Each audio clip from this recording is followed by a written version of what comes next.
اب ہم اس سبق کے اندر اسم کی علامتوں کو سمجھیں گے کہ کس علامت کی بنیاد پر کس لفظ کو ہم اس میں کہیں گے، کس علامت کی بنیاد پر ہم کس لفظ کو اس میں کہیں گے۔ تو آئیے دیکھتے ہیں، پہلے ہم اجمالاً دیکھ لیتے ہیں کہ اسم کی علامتیں کیا کیا ہیں۔ آپ کو اجمالاً میں شاید سمجھ میں نہ آئے، لیکن صرف اتنا یاد رکھیں کہ یہ چیزیں کیا ہے، اسم کی علامت ہیں، پھر ہم ہر ایک کو تفصیل سے اسی سبق کے اندر سمجھیں گے۔ اجمالاً کیا ہے؟ اجمالاً ہم نے یہاں پہ 11 اسم کی علامتوں کو ذکر کیا ہے، اس کے علاوہ بھی کچھ علامتیں ہیں، ہم نے اس کو بھی آخری سلائیڈ میں لیا ہے۔ سب سے پہلے اس کو یاد رکھیں کہ اسم کی علامتیں کیا ہیں۔ نمبر 1 الاخبار عنہ، مسند الیہ ہونا۔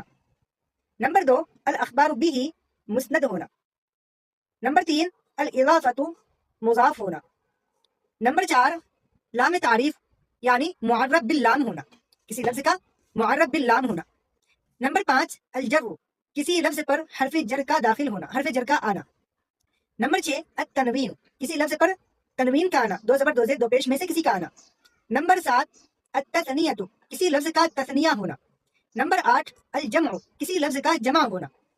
نمبر 9 النعت، کسی لفظ کا صفت ہونا۔ نمبر 10 التصغیر، مصغر ہونا، کسی لفظ کا مصغر ہونا۔ نمبر 11 النداء، کسی لفظ پر حرف ندا کا آنا۔ یہ تو اجمالاً تھی، ان میں سے اکثر آپ کو اجمالاً میں سمجھ میں نہیں آئی ہوں گی، ہم ہر ایک کو تفصیل سے اب سمجھیں گے کہ کس کو کیا کہتے ہیں۔